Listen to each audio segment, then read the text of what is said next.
Welcome to another episode of Intuition First podcast with your hosts, Heather McKay and Christine Mira. We're here to connect you to your intuition and the gifts of the universe to get more out of your life and your business. Hey everyone, welcome to another episode of Intuition First. I'm Heather McKay. And I'm Christine Mira. Thanks for joining us today. Yes, we were just discussing the thought about living a nomadic lifestyle and how fun that would be to be able to just pick up and go. So we wanted to continue that and maybe just flesh some things out and see where we can take this conversation. We'll have kind of a nomad conversation and see where we go. Right. I think it would be really awesome. You know, we talk about living in possibility, and I was just sharing with Heather, she just brought up a point to me that, you know, I'm not really anchored. I'm not anchored to anything anymore. Like, I've raised my kids, they're grown, you know, I'm single. I'm not connected to another. And she just opened the door to this whole idea of freedom, of living wherever I want in the world and still be able to do the work that I do on the planet. And it was just sort of mind bending, because there are things that anchor you to staying in your life in a certain location. But gosh, what would happen if you could just choose and be free? Right. Absolutely. I mean, I think traditionally we all think about parents, family, kids in school, marriage, you know, all those things that kind of you settle down, and it's air quotes, settle down into a place and raise your family, and you're kind of there, and you're probably the rest of your family doesn't move and doesn't go do things too much, or at least in my experience, they don't. And then we see online, we read about the laptop lifestyle and the nomad lifestyle. And when you start to really think about the possibilities of what could you actually do, it really is exciting, or it can be.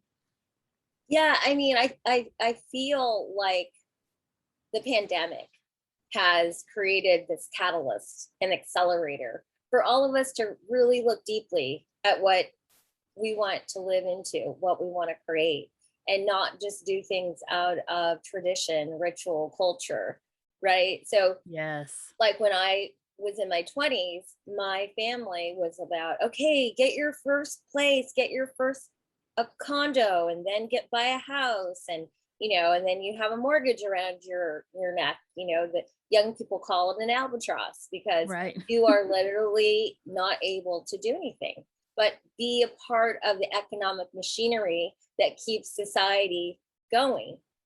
And I was in Bali a couple of years ago, and I was staying with my friends Putu and Zanzan. They own a resort in Sudaji, Bali. And if any of you ever want to go or want to see what Indigenous Bali looks like, just ring me up and I'm happy to share with them. But it's on Unity.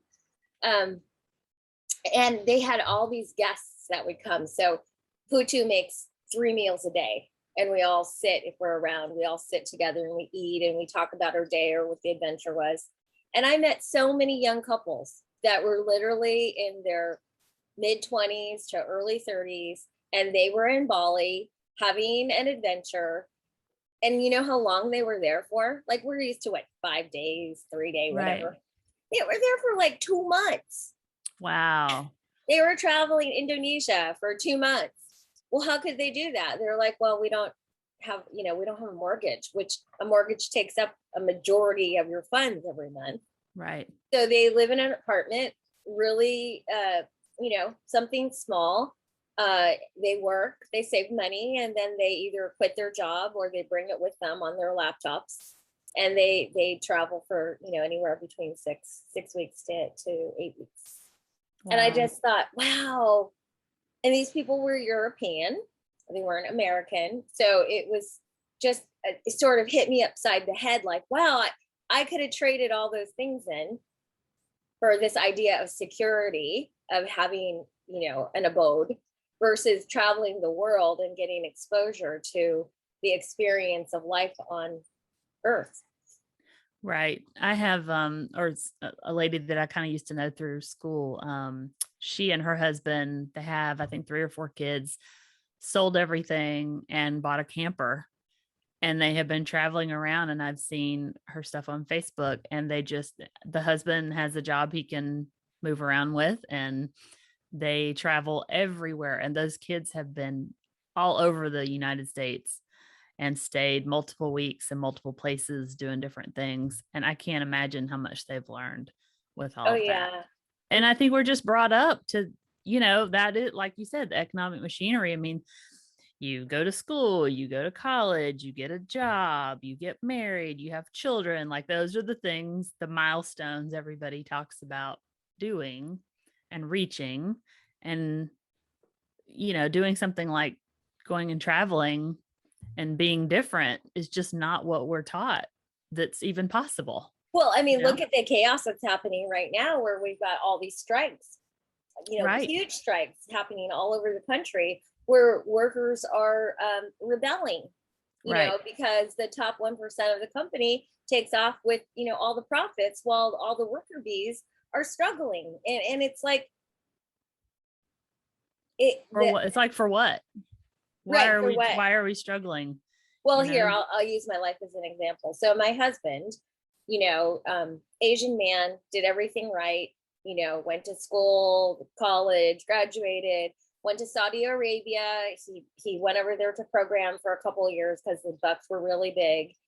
He got lonely. He came back home, dated, didn't find anyone until he found me. And then, we had this amazing life together. And then he contracts pancreatic cancer and he dies.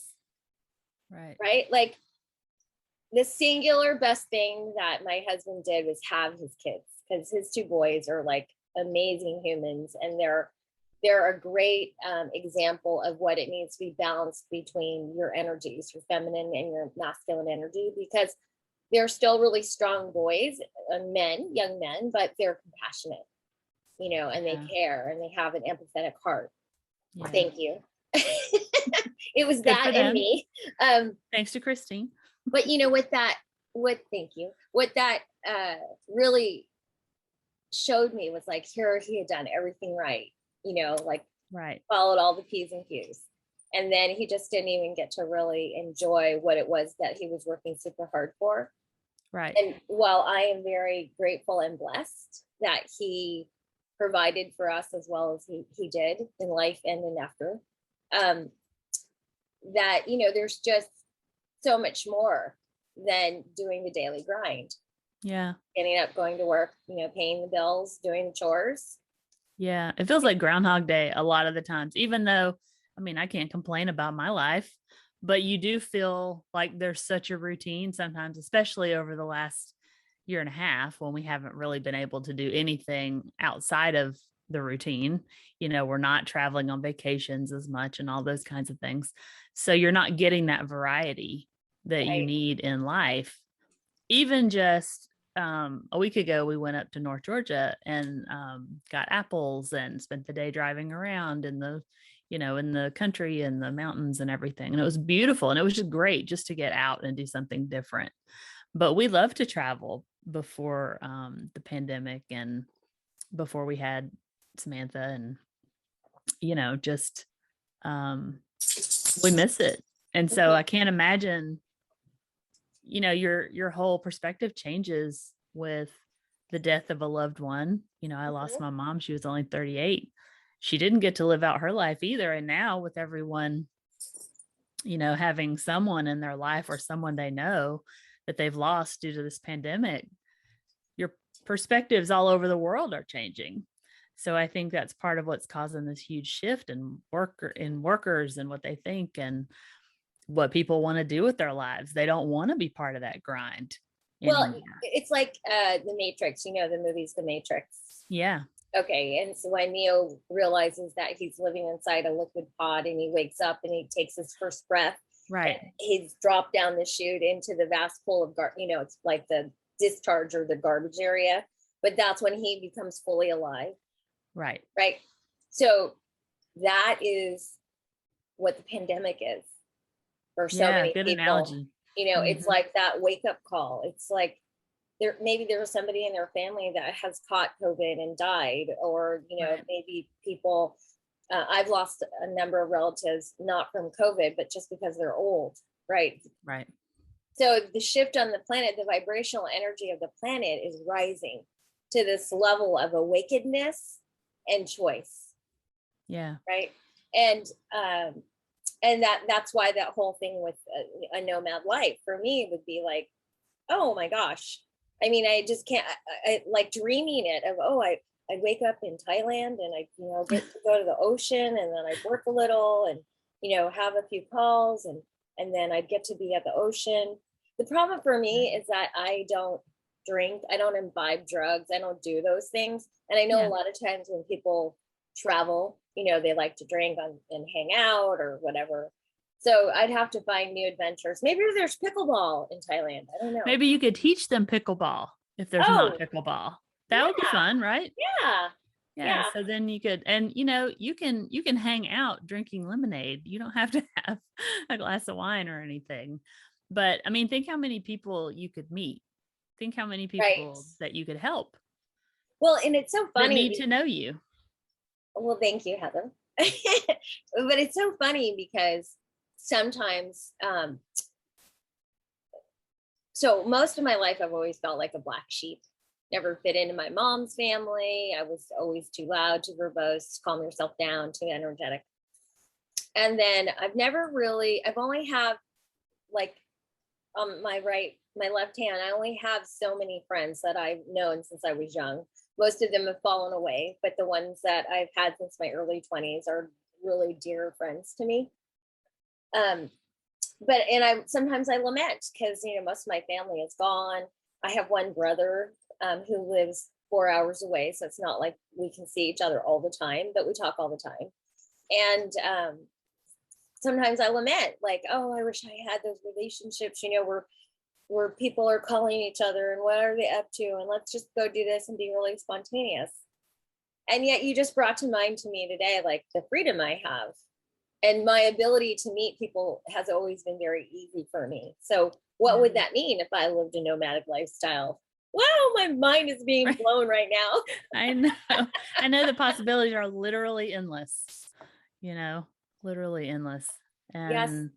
So I hope that, if you're listening, that you also think about the possibilities, like what could the world hold for you if you were able to do something not in the daily grind. And it doesn't necessarily mean that you have to pick up and leave your whole life behind, but you can get out of your routine just by taking up a new hobby, going to a different place, just adding some variety. Those are small steps. Right. Say you don't have that freedom right now, but you can make choices. You have choice at the bottom of all of it. You have choice in what you do with your hours in your day. Right. And the thing about nomadic lifestyle, we didn't define that early on in the conversation, but it's basically, living from your laptop, making a living through your laptop, being connected to the world through the internet. And where your location, it doesn't matter as long as you get the work done. So right. you can create that by having your own business. You can have that by working for a corporation, as long as you have a hookup.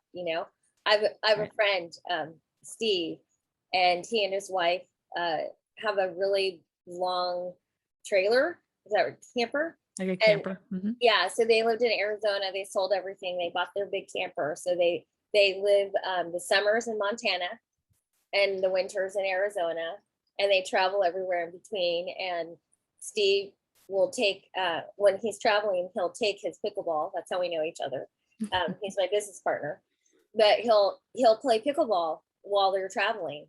So, instead of like just driving through, he's having an experience of meeting all these players in all these different areas, because he's a high level player, and, he loves pickleball. And so that's what they do when they travel from one place to the next.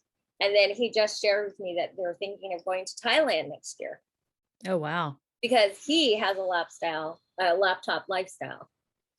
Yeah. So, yeah. And I thought that's pretty cool, because they just had a baby last year. I think his baby is now 6 months, but like they're going to travel to live in Thailand and bring their baby. And You can Yeah. still work. It's amazing.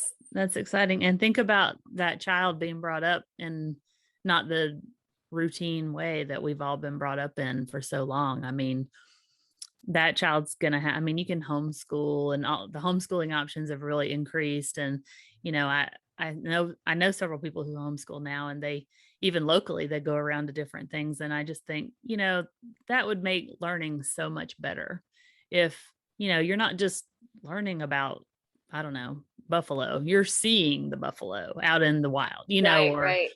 you're seeing the glacier, or you're seeing, all of these things, and really experiencing the world instead of just reading about it in a book. So Well, most of the that's people I know exciting. that have been homeschooled, um, my age, or they've homeschooled their own kids, I mean, they are so smart. They're Hmm. just like, they're so well read, and they have so much experience about living in life. And I remember my friend Kim and his wife had 4 kids, and they were homeschooling, and I didn't have kids at the time. I was young. And I thought, wow, that's really cool. But now, after being a parent and being able to homeschool with 4 kids, you have to have, the patience of an angel, Yes. right? But if you can do Absolutely. it, what an awesome life you're giving Right. your children. Exactly. Yeah. Well, Exactly. anyway, thank you. This was awesome to have a little session of dreaming and possibility. Yeah, I think it gives us all something to think about, and maybe journal about what would we want to do if we didn't have to do what we normally do all the time. Like, what I would we? I know, I know. I want to live in Indonesia. I want to Yeah. live in Indonesia. I want to explore more of Thailand, and I want to go back to Bali.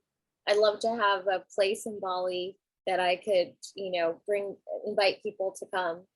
I And would love for you to have a place in Bali too that I could visit. That would be awesome. well, the closest thing I have right now is Sudaji at Unity. So We can work they're on that. We they're can my work on Balinese family. So that. yeah, it's the one thing about Bali I just have to know is I've never experienced a monolithic culture, meaning one people. It's on an island, but the level of ritual and compassion and um, generosity that the Balinese people have, it just melts your heart. And every day they get up in reverence. So they get up, they meditate, they go to temple, then they have breakfast, and then they do business. So it's spirit, family, business. Wow. I like What that. a Yeah. Yeah, that's a nice way to be. It's a great way to be. We'll talk more about Bali in another session, but yeah. Yeah, maybe there's a retreat down the line. That would be awesome. Yes, if I'm gonna say this right now, if COVID actually gets under control, where we don't have, oh yeah, it's going down, but no, there's a new variant. Right. Suppression again. No, we're gonna have a trip to Bali and see indigenous Bali, and what that means is, traveling in the jungles, eating native fruit, taking a hike, going down natural water slides made by nature, Oh um, yeah. diving and swimming in pools of water, sleeping under the stars. And if that's too rugged, there's always, rooms they have, but they have an Oh yeah. opportunity to sleep on platforms next to the river. You have a sleeping bag underneath an outdoor tent, and you're right Wow. there at the jungle's edge. Pretty cool. Wow. Well, that sounds awesome. I'm looking forward to it. We'll just put that out right now that that's going to happen sometime soon, And and you're we all can invited. all start looking forward to it. So watch out for that. We're putting that out in the universe. Okay. Well, thank you guys for joining us today. Please follow us, subscribe, Oh, and um, share if you and want to share. share. If Yeah, somebody that could listen to this and it would be beneficial, that would be awesome. absolutely. And if you're watching on YouTube, please leave us a comment. Let us know if you like this episode and what you'd like to hear more of. We would love to hear from you. Thank you. Bye. Thanks so much. Bye bye. Thanks for joining us for this episode of Intuition First. We're so glad that you chose to spend your time with us today. If you know someone who could benefit from this episode, please share it with them and tag us on Instagram at Intuition First. We'd love to hear what you enjoyed and what you'd like to hear more of. And until the next time, keep listening to your intuition. It really knows what it's talking about.